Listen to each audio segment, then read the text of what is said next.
un nuevo capítulo de Podcast Educativos con Expertos.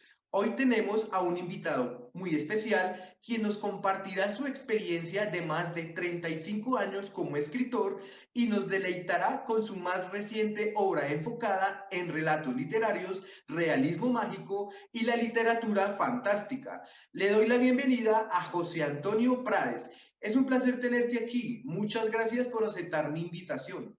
Gracias a ti, Jair, gracias a ti. Quiero invitar a todas las personas que nos están viendo en estos momentos a que estén muy atentos de nuestro invitado. José Antonio es un modelo a seguir y estoy seguro que todo lo que hablemos en este día y en este podcast será de mucho valor. José Antonio, para empezar, por favor, cuéntanos quién eres tú. Bueno, lo primero, darte las gracias directamente, Jair, por facilitar esta entrevista y, bueno, y aparte por tu labor divulgativa que estás haciendo de todo el entorno cultural, no solamente de la literatura, como en este va a ser mi caso, sino también con esta difusión que haces en general de todo este tipo de temas. Bueno, mi nombre es José Antonio Prades Villanueva. Yo nací en Zaragoza, que es donde vivo ahora, que en España, en la Comunidad Autónoma de Aragón, y nací en 1961, tengo 60 años ahora, aunque también estuve viviendo varios años en Buenos Aires y en Madrid. Ahora he vuelto a Zaragoza, llevo ya 8 años en Zaragoza, ha sido un poco un recorrido como de ida y vuelta. Y a ver, yo en realidad yo me he desempeñado siempre en puestos de empresa, en varias ocupaciones. Fundamentalmente empecé en administración comercial y luego pasé a recursos humanos, en el que estuve pues unos 15, 16 años haciendo diferentes ocupaciones, y luego incluso me he dedicado también a esa función como profesor en una escuela de negocios. Y bueno, y ahora estoy con tareas de responsabilidad en la gestión ambiental de una empresa de distribución eléctrica. En mi formación académica, pues bueno, en realidad ha ido siempre enfocada a la gestión empresarial. Empecé como lo que aquí en España se llama el graduado social diplomado, que tiene una orientación fundamentalmente a temas de gestión de personal, y después la fui complementando con diferentes máster y posgrados, como uno de dirección de empresa, de recursos humanos, de gestión global, y luego me especialicé también en los años que estuve en recursos humanos con temas de consultoría y de coaching.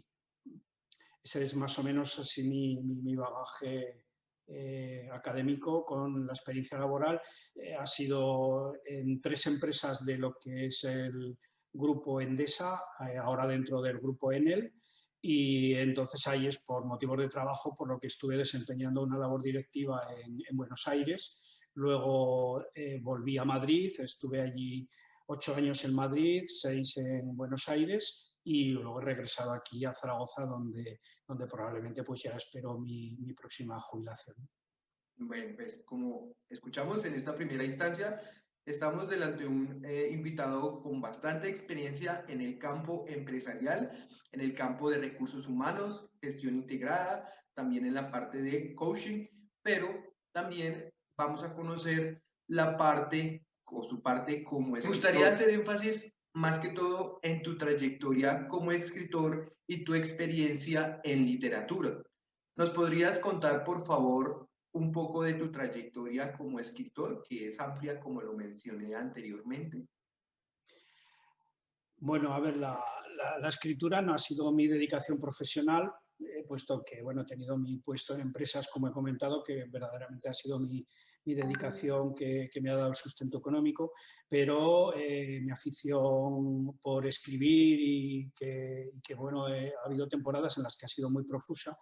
En realidad, bueno, como en todos estos casos, yo creo que todos los que escribimos pues empezamos desde niños. Yo recuerdo que mi primera intervención dentro de lo que se puede decir literatura fue el responder a mi profesor de literatura un trabajo sobre el Miocid, escrito en pareados, en sexto de EGB, que era aquí en España lo que se estudiaba, que sería el equivalente pues, a unos 11 años aproximadamente tendrían.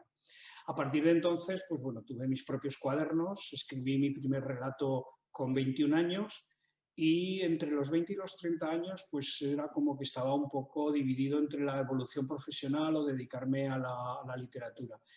Pero fue cuando me marché a Buenos Aires que entré un poco más en ámbitos culturales. Buenos Aires siempre ha tenido una gran importancia en este campo.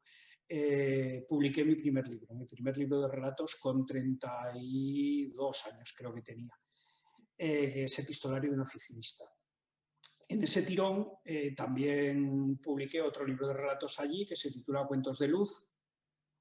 Y bueno, ahí quedó lo que sería ya mi trayectoria, porque entonces empezó una trayectoria profesional bastante intensa que me absorbió bastante más tiempo. Y en realidad luego fue cuando ya volví a Zaragoza, hago un salto desde el año 2000 hasta el año 2007-2008, que es cuando vuelvo a Zaragoza, en la que pues ya me baja un poco la presión profesional y puedo dedicarme un poco más de tiempo.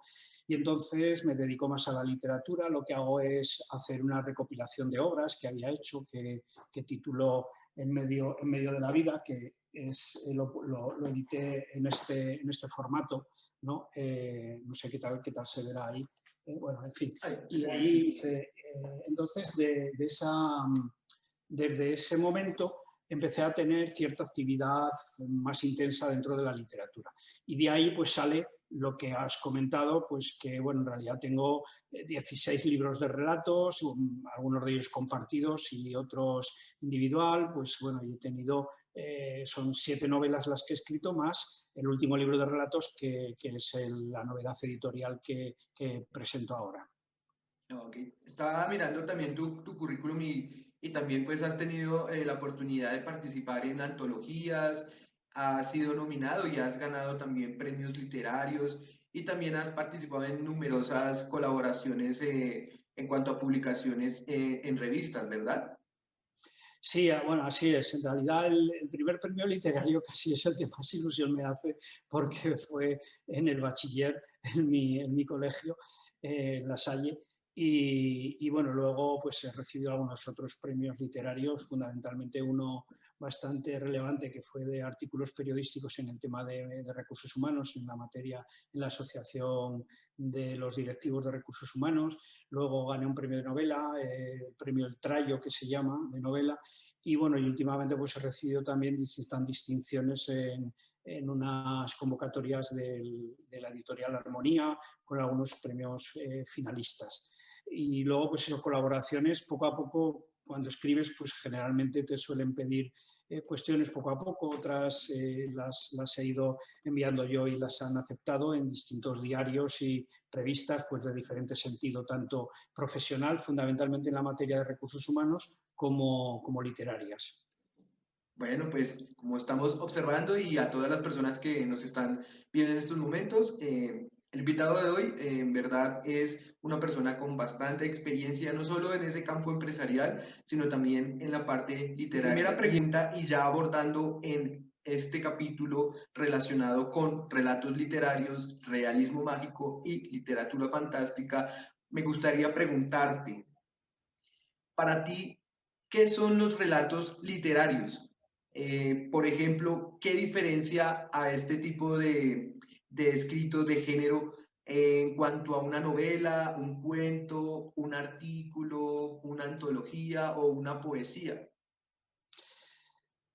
Bien, es una pregunta que me gusta que hagas, porque yo he estado varios años, aún me mantengo en ello, intentando divulgar lo que es la narrativa breve, ¿no? La narrativa breve dentro de lo que se suele denominar relato corto, relato breve, microrrelato, ¿no?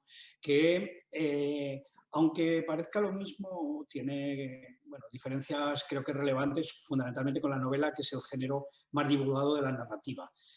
El relato literario, que bueno, funciona desde siempre, ya podemos entender como los cuentos de las mil y una noches, quizá, ¿no? Como un referente básico de lo que es el relato corto, y que luego han ido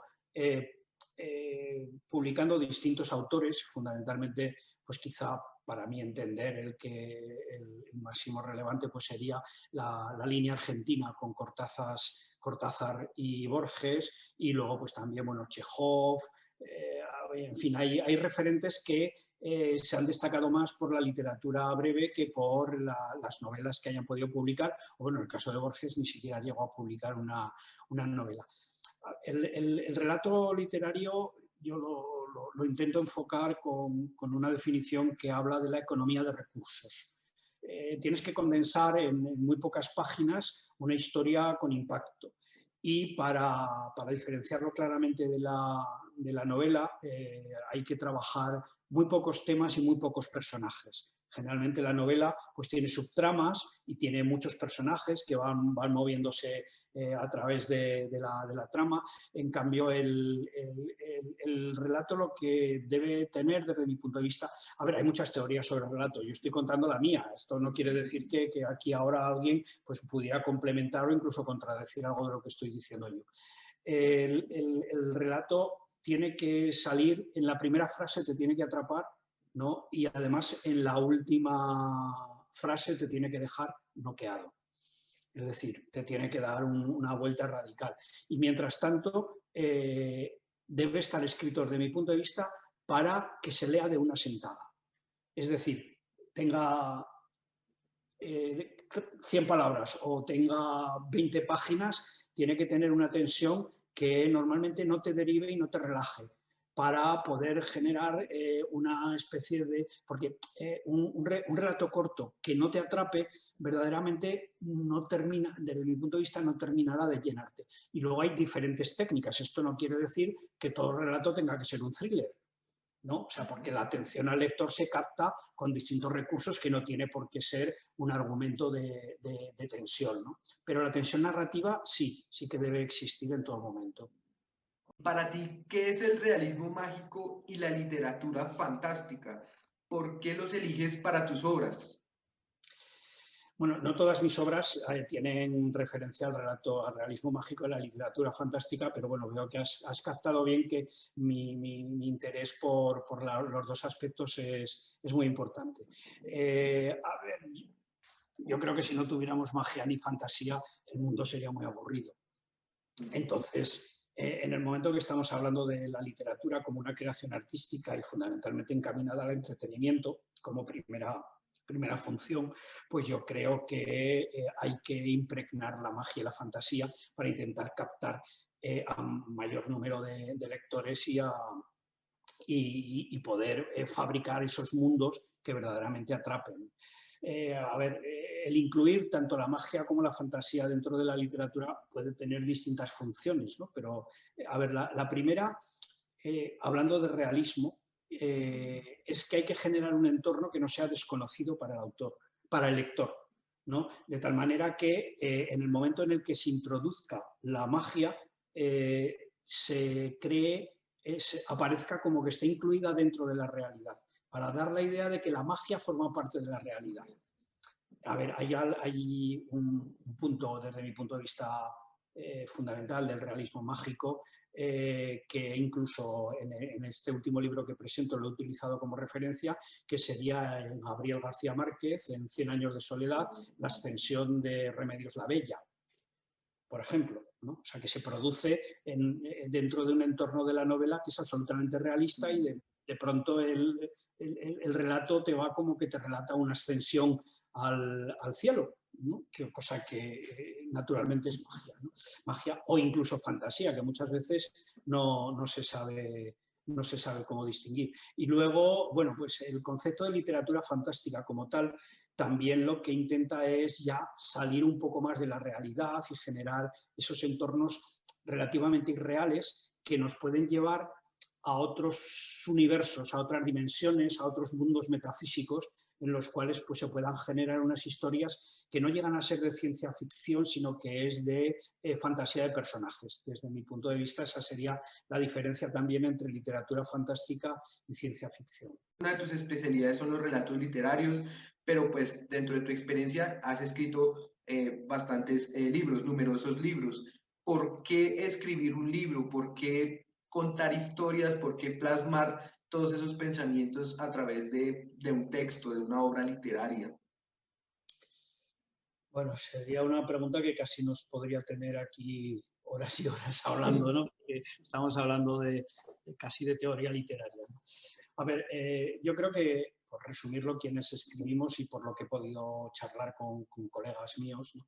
Creo que tenemos la necesidad de expresarnos de esa manera.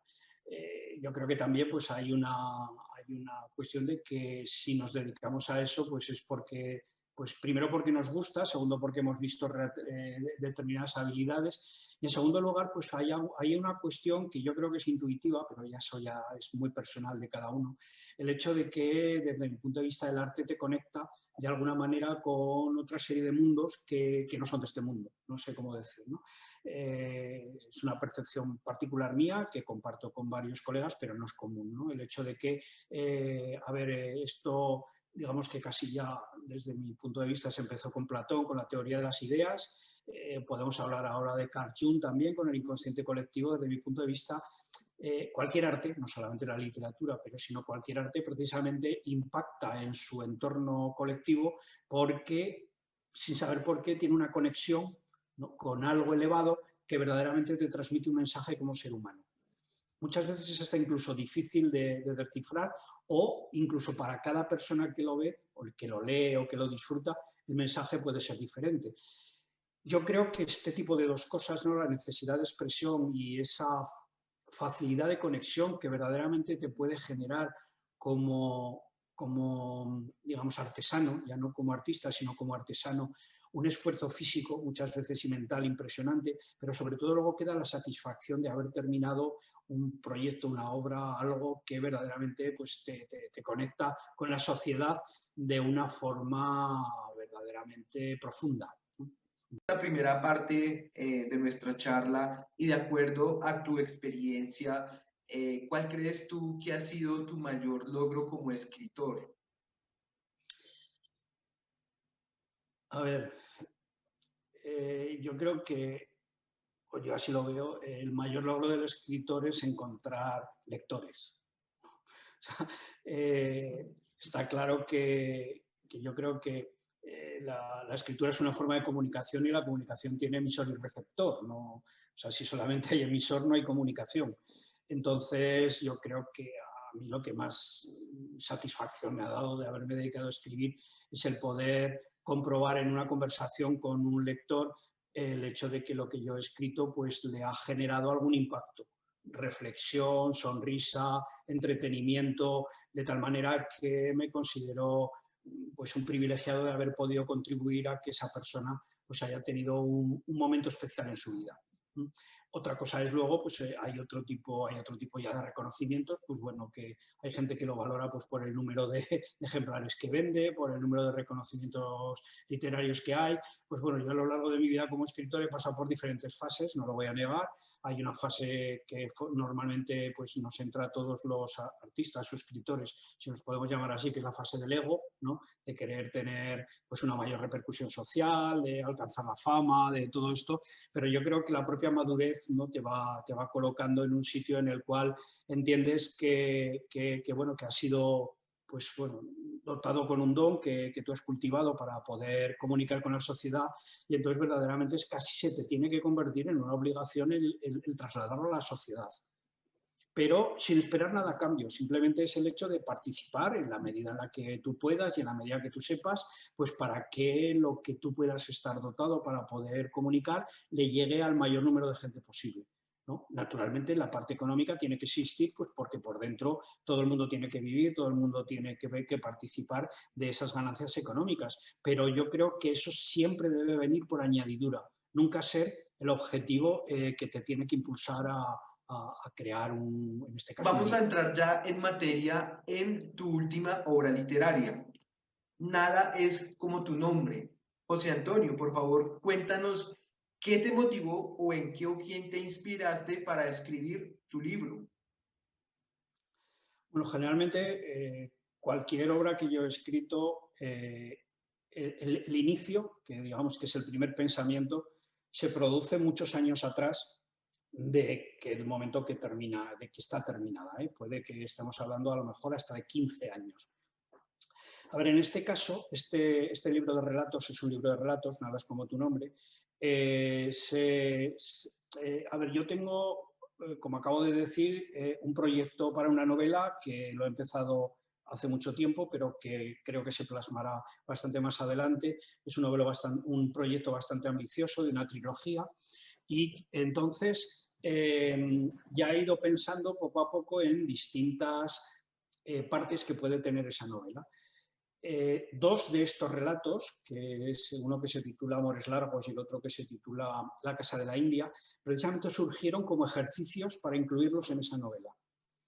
Entonces, eso es lo que me dio pie para empezar a pensar, como la novela me requiere una dedicación que en ese momento e incluso ahora tampoco la tengo suficiente para poderla crear, porque es muy ambiciosa, entonces decidí, bueno, pues voy a seguir esta idea del libro de relatos. Entonces yo me di cuenta que de las obras que había tenido, muchas de ellas estaban basadas en historias de pareja, de una manera o de otra. En realidad los he estado recopilando y creo que tengo 40 y tantos relatos en los que habría una relación de pareja y 4 novelas. De las 7, 4 novelas están fundamentalmente enfocadas en relaciones de pareja. Por lo tanto, me pareció que intuitivamente, normalmente los escritores, a mí me está costando muchísimo, creo que no lo he conseguido, el marcar un estilo, ¿no? que te diferencie o encontrar un motivo por el que puedas trabajar y que te sientas más cómodo. Pues llegué a pensar que quizá el trabajar las historias de pareja podría ser interesante. Luego también eso se unió con tengo un proyecto personal de evolución espiritual desde hace pues lo menos 40 años, ¿no? En el que he ido adquiriendo una serie de concienciación, por así decir, que me apetecía como introducirlo, plasmarlo dentro de mi literatura, que algunas veces ha ido también por esa línea, como en Cuentos de Luz, en Fábulas de Montemolín o en Olor a Barón Dandy, ya he incluido alguna de ese tipo de creencias. Y entonces entendí el que se podía establecer un libro en el cual esos dos ejemplos iniciales ya tenían algo de esto que voy a comentar, que sería la historia de pareja como crecimiento personal, ¿no? O sea, la propia pareja como crecimiento personal, no tanto como proyecto de vida, ¿sí? Que es lo que normalmente nuestra sociedad nos está haciendo creer que debe ser la pareja. No lo discuto, pero desde mi punto de vista yo creo que la relación de pareja, todas las relaciones, pero especialmente la de pareja, creo que hay que enfocarla con el hecho de que el uno al otro se tiene que nutrir de determinados valores y determinados comportamientos para poder ir creciendo de la mano, ¿no? El uno al otro ayudándose para esto.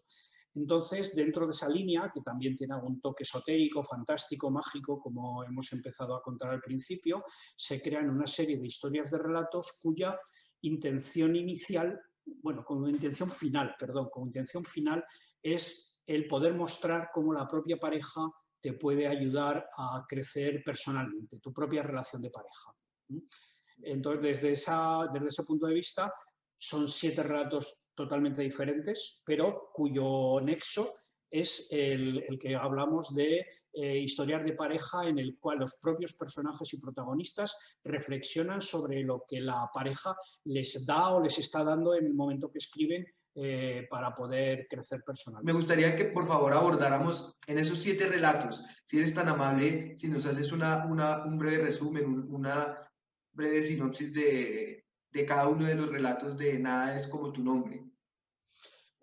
Bien, a ver, más o menos tengo una frase que puede definir cada relato, creo que puede ser lo importante, porque si no tendríamos aquí que estar bastante rato explicando uno por uno, porque cada uno, como he comentado antes, en lo que es el relato corto, pues tienen mucha enjundia y tienen, en pocas palabras, tienen mucho contenido.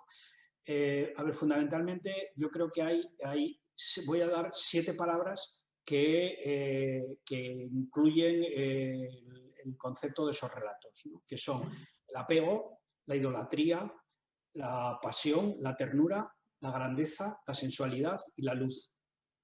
Esos 7 conceptos podrían formar un poco un cóctel que van apareciendo en distintos relatos referidos a la relación de pareja, ¿no? El apego, fundamentalmente, porque el apego no es nada favorable para poder tener una pareja, porque ahí es donde se producen los principales problemas. Entonces, ahí modelos de apego, ¿no? En los cuales en el relato sale. Luego, la idolatría, exactamente igual que el apego, ¿no? Si alguien idolatra al otro, normalmente no se va a generar una buena acción de pareja. Pues luego está la pasión, como cualquier relación amorosa, la ternura, que no debe faltar en ninguna relación que se precie sobre todo esto, la grandeza, que es cuando las dos personas pueden lograr una buena evolución que les considere el matrimonio o la pareja o la unión como una buena decisión en la vida.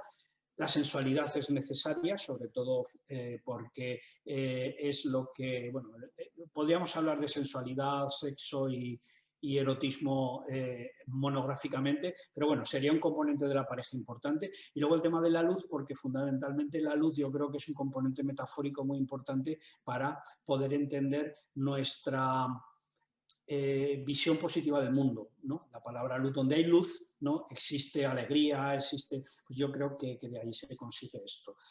Entonces, luego, uno por uno, el Zain, que es el primer, el Zain es la séptima letra del alfabeto hebreo.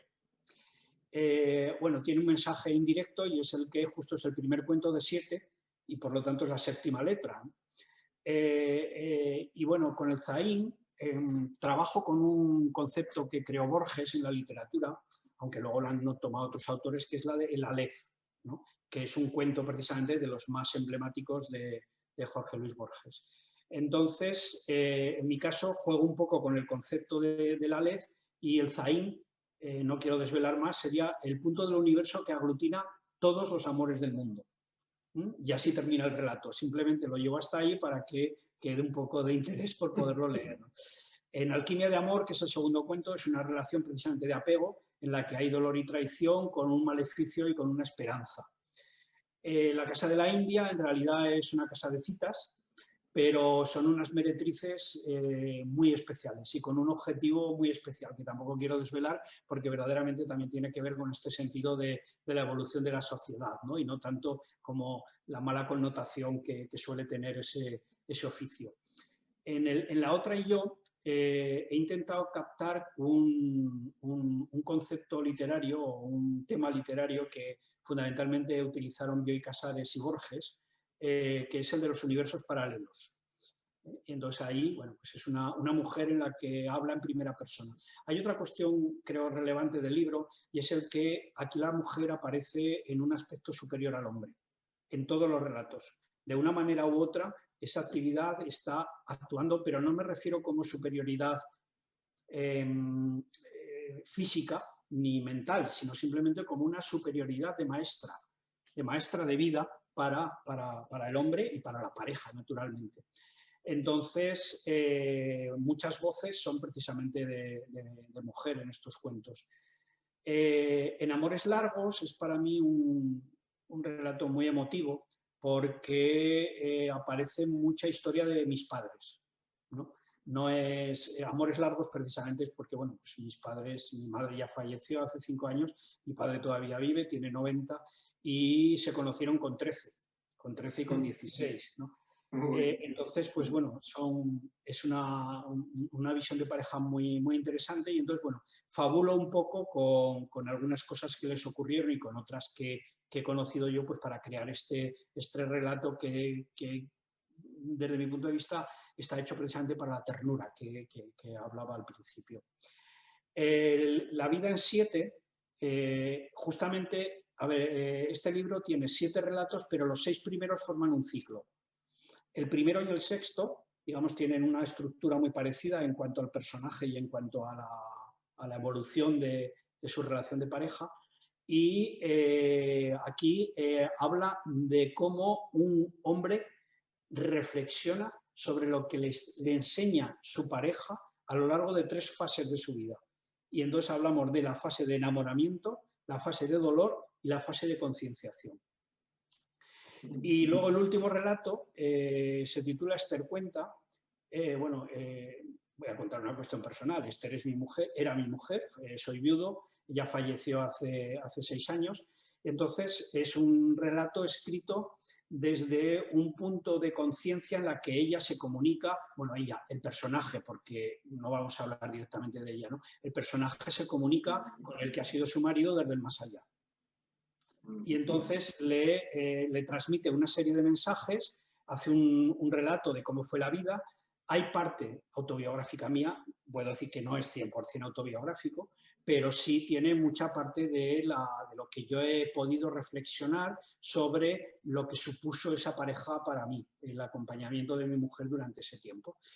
Entonces, pues bueno, de esa manera confluyen estos 7 cuentos, fundamentalmente pues dentro de la línea, como ya he ido nombrando, de, digamos, de Borges y de Gabriel García Márquez como referentes de modelos de contenido y de composición Invito a literaria. todas las personas a que consulten, a que conozcan más de José Antonio, de su experiencia, no solo como escritor, sino como persona, y que indaguen mucho más sobre esta maravillosa historia de amor, de romanticismo y pues enfocada más que todo al amor, a la pareja, como es, nada es como tu nombre.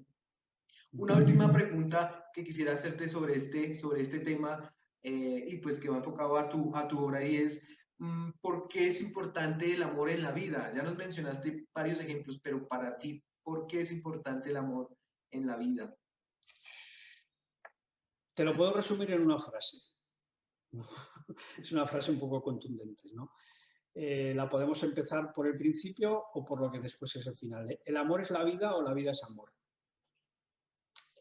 Quiero decir, a ver, en primer lugar, yo no considero el amor un sentimiento, porque sería rebajarlo de nivel. El amor es un estado, desde mi punto de vista, o sea, es un estado de la persona. En el momento que una persona se localiza en el amor, por decirlo de alguna manera, o se posiciona, que es una palabra muy usada últimamente, en el amor, verdaderamente ya no hay nada en la vida que le pueda desestabilizar. Porque podría haber cualquier tipo de situación, por muy negativa que se pueda entender, que todo lo que sucede en el mundo tiene un sentido. Y ese sentido, visto con amor, precisamente te facilita el estado que yo le llamo de alegría serena para poder alcanzar la felicidad. Ese podría ser la vuelta. Es decir, desde mi punto de vista no existe amor de pareja, el de habría que quitarlo. No existe el amor de padre-madre, o sea, el amor filial, ni el amor fraternal, existe el amor. Luego lo puedes catalogar en función, o sea, lo puedes calificar en función de las personas que intervienen en esa relación. Pero la característica fundamental no tendría que ser diferente. El problema que tenemos es que a lo largo del siglo XX, sobre todo de la segunda mitad del siglo XX, esto lo cuenta Erich Fromm muy bien en El arte de amar, y fundamentalmente traído todo por Sigmund Freud en su psicoanálisis, se empezó a relacionar lo que es amor con sexo y el sexo con pareja. Entonces, yo creo que esa fue una manera de enfocar el amor a la pareja y además a las relaciones sexuales. De tal manera que además la expresión francesa que hace daño a este concepto, creo que hacer el amor no significa el tener una relación sexual. Entonces, en cambio, se ha establecido dentro del mundo como, ¿vamos a hacer el amor? ¿Es mantener relaciones sexuales? No, hacer el amor es muchísimo más. Pero en cambio, esa identificación, desde mi punto de vista, es lo que ha ocasionado esa reducción del significado del amor. Si verdaderamente todos estuviéramos dentro de este estado de amor, verdaderamente el mundo sería una maravilla. Entonces, bueno, ¿es una utopía? Pues bueno, en el mundo las utopías, los descubrimientos empiezan siendo utopías al principio, ¿no? Y se generan después como hipótesis para una investigación científica y a partir de ahí, pues probablemente se encuentran determinados descubrimientos que cambian toda la sociedad. Entonces, pues yo soy una persona muy positiva en ese aspecto, soy optimista y me gustaría el que a través de ese concepto se pudiera cambiar pues todas las relaciones sociales. Vemos, no tiene por qué ser para mañana, pero fíjate que a mí me gustaría verlo en vida todavía. José Antonio, de acuerdo a tu expertise, ¿cuál es la mejor forma para investigar, desarrollar, publicar y comerciar un libro? En tu caso, ¿cómo han sido esos procesos editoriales y por favor cuéntanos tu última experiencia con Platero Editorial. Bueno, en esta pregunta acabas de plantear un proceso que podría ser para hacer un máster, ¿no? Investigar, desarrollar, publicar y comerciar, ¿no? Verdaderamente es todo un proceso empresarial, ¿no? Porque aquí ya no salimos de lo que es la propia elaboración del libro, creación de la obra literaria, sino de cómo ponerla en el mercado para que pueda conseguirse una mayor repercusión y fundamentalmente una mayor venta y un mayor beneficio económico para quien intervenga, ¿no? Fundamentalmente, a ver, hay muchas maneras de publicar. Vamos a entender que esta pregunta va dirigida fundamentalmente a autores noveles, ¿no? Vamos a entender, entonces, a ver, a lo largo de mi vida, pues igual he tenido 5 experiencias diferentes para poder publicar. No quiere decir ni que una sea ni mejor ni peor, la cuestión es el hecho de que es necesario siempre encontrar un apoyo. Desde mi punto de vista, el escritor solo difícilmente, y sobre todo cuando es joven, ¿no? Puede prepararse él solo.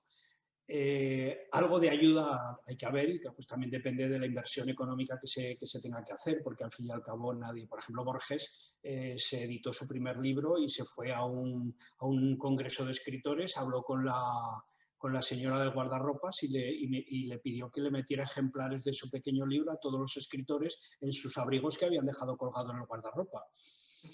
El coste fue suyo y qué herramienta publicitaria que mejor que tu libro lo puedan tener en sus manos pues grandes escritores. Siempre hay que buscar algún tipo de esta alternativa. Luego, pues bueno, todos sabemos que hay editoriales que se dedican a intentar potenciar el ego de los escritores para intentar hacerles creer que van a ser premios Nobel mañana y que, por lo tanto, por favor que les contraten 10.000 ejemplares, aunque sea de publicación, es una exageración, ¿no? Pues bueno, hay que intentar tener un poco de criterio para poder apartar ese tipo de historias y sobre todo pues el el tener una visión pues concreta y verdaderamente realista, que nadie se hace millonario, raras excepciones, con su primer libro, y entonces ese intentar que poco a poco y sobre todo, trabajar desde la humildad. Hay que trabajar desde la humildad, desde que cualquier opinión que venga de lo que has escrito es buena, tenerla en cuenta, trabajarla, y a la hora de comerciar el libro, bueno, pues comerciar en realidad empiezas por tus amigos. Es que no vamos tampoco aquí a pensar que mañana vamos a tener un bestseller.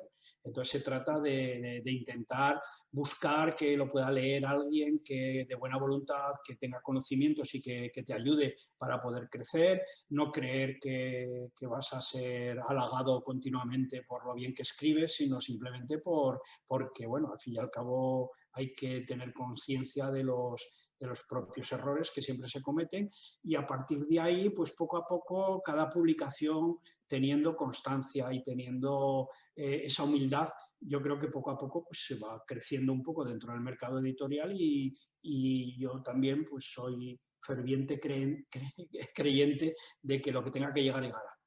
Lo que tenga que llegar, llegará. Pero yo creo que llega de mejor manera, e incluso cuando en el momento oportuno, si trabajamos precisamente con esa humildad y ese deseo de aprendizaje, hasta incluso de cualquier persona que escriba una felicitación de Navidad.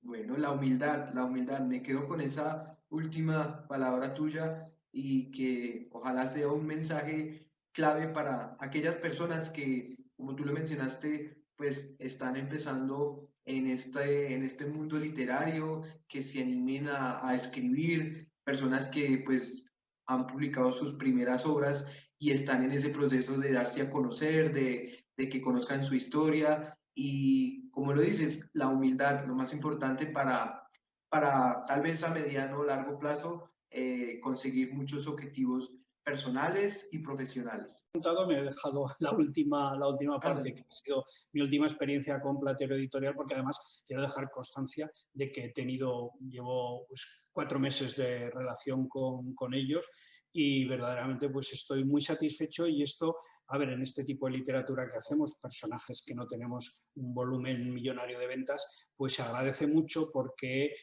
pues ha facilitado mucho el contacto, hemos llegado a crear un objeto, porque al fin y al cabo un libro es un objeto del que verdaderamente pues estoy muy orgulloso, ¿no? Lo vamos a ver aquí, ¿no? Una bonita portada, luego pues bueno, y esto, a ver, normalmente a mí no me gusta mucho utilizar esta imagen que voy a utilizar, ¿no? Pero los escritores creemos que los libros pues, son casi como hijos nuestros, ¿no? Entonces, claro, quien te ayuda a dar a luz el libro, como en este caso Platero Editorial y Rosa Núñez, que es la directora, pues también lo consideras fundamentalmente casi ya como parte de la familia. Y ese tipo de relaciones yo creo que hay que saber valorarlas y hay que saber exponerlas porque no todo el mundo es igual.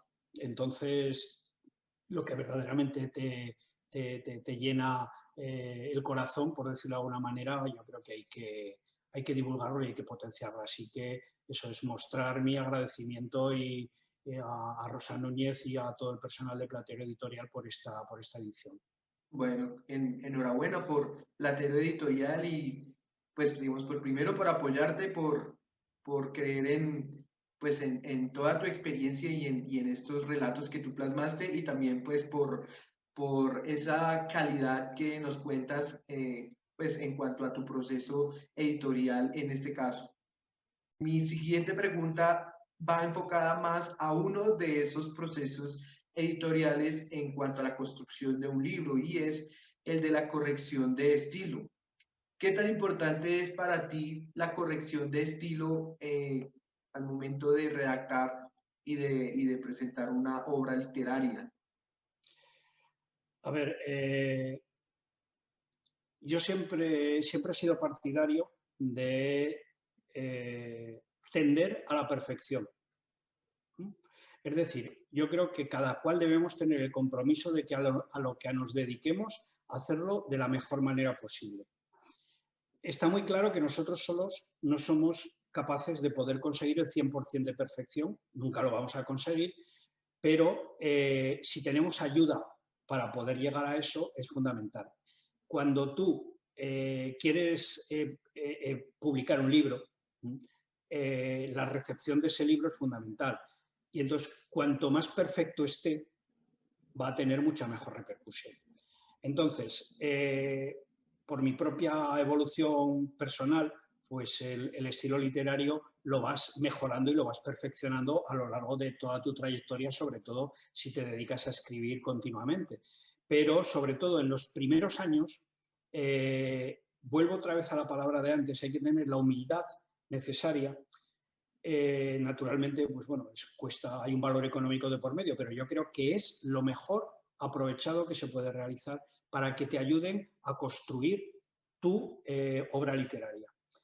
Ojalá que también en ese proceso de corrección de estilo haya también otro tipo de consejos que no solamente sean ortotipográficos o de uso gramatical, sino que puedan ayudar a la persona pues, a ver cómo impacta con su estilo, cuál es su fortaleza, que eso sería ya casi un coaching literario, ¿no? Un coaching literario. Pero bueno, pero en cualquier caso sería lo ideal y pues, bueno, hay muchos ejemplos de estos correctores y correctoras de estilo que creo que pueden ayudar, sobre todo fundamentalmente en ese principio de inicio de carrera literaria para poder asentarte y poder llegar a ese nivel que, como os he dicho, es utópico, pero bueno, de perfección futura, ¿no? De la obra. José Antonio, entrando ya a la parte final de esta charla y agradeciéndote tu tiempo y tus conocimientos que son bastante valiosos, me gustaría preguntarte, y bueno, relacionado también con lo que conversamos al inicio, ¿cómo aprender a escribir un buen libro y desde tu punto de vista, qué caracteriza a un buen escritor?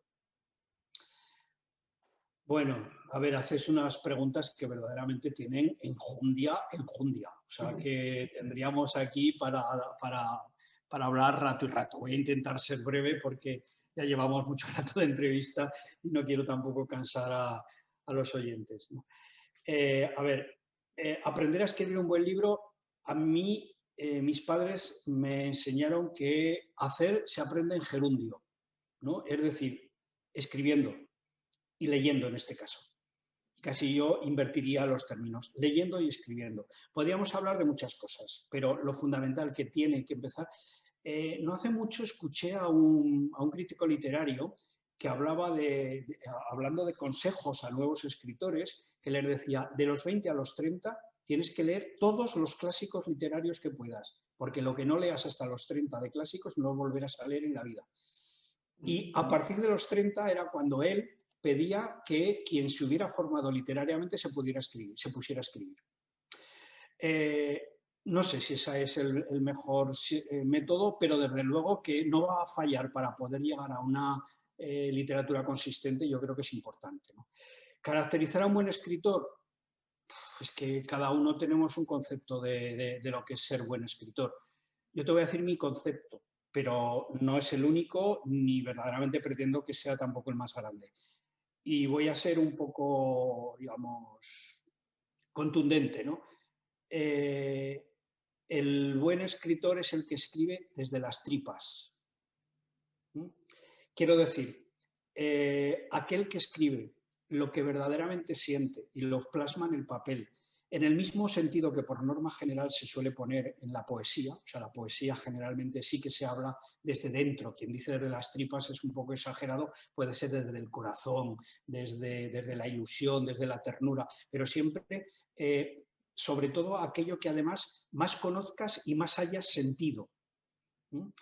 Eso no quiere decir que no haya otro tipo de escritura que también tenga totalmente validez, pero yo he intentado siempre escribir así y yo me consideraría buen escritor si alguien que leyera lo que yo he escrito me pudiera devolver esto que he escrito yo, ¿no? Esto que he dicho yo, que verdaderamente se ha escrito desde dentro, desde el corazón, intentando conectar verdaderamente con el alma o con la esencia de quien lo esté leyendo.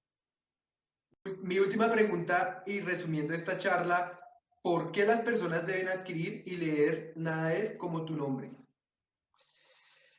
Bueno, los motivos más o menos creo que los he explicado cuando me has hecho las primeras preguntas sobre el libro, ¿no? Pero fundamentalmente voy a intentar encontrar una manera de incentivar la lectura, ¿no? Y es el hecho de que quien lea el Nada es como tu nombre, creo que, por un lado, va a ser capaz de reflexionar sobre distintas experiencias de relación de pareja que ha tenido o que se han vivido en su entorno, que pueden ser de hijos, de amigos, incluso de padres, que las va a ver reflejadas dentro de alguno de los personajes y de los argumentos de cada cuento, ¿no? Y en segundo lugar, pues porque, creo que es un libro que no pretende, y creo que lo consigue, no dejar indiferente.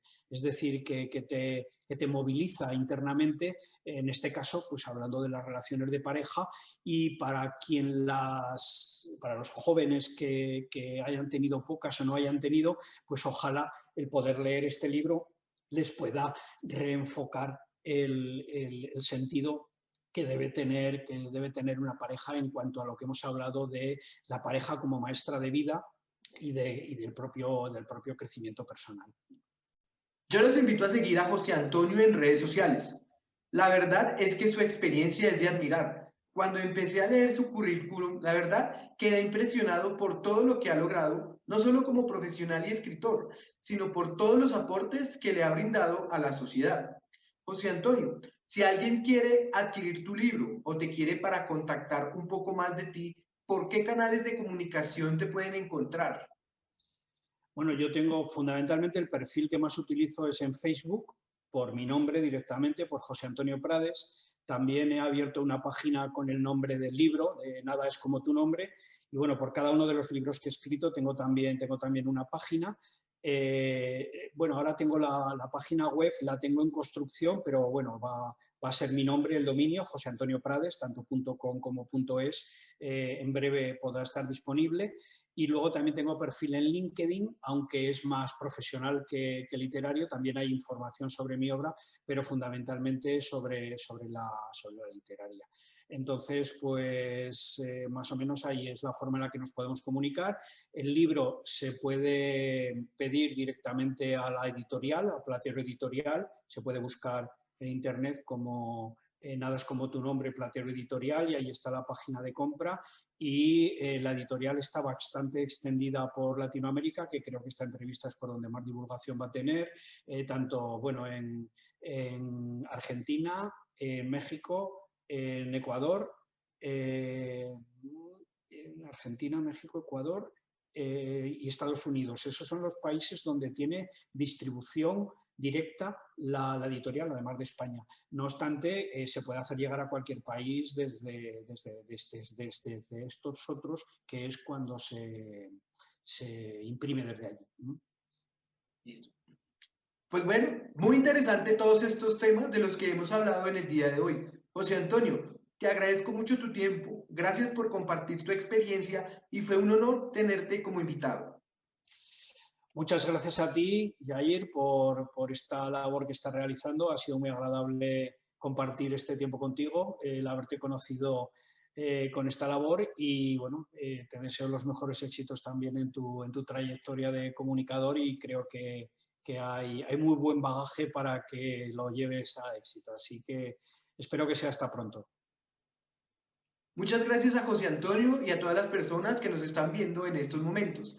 No olvides suscribirte a mi canal y activar la campanita para que conozcas más experiencias en podcasts educativos con expertos. Si te gustó este video, déjame tus comentarios y dime qué tal te pareció la historia de nuestro invitado. Gracias a todos y nos vemos en un próximo video.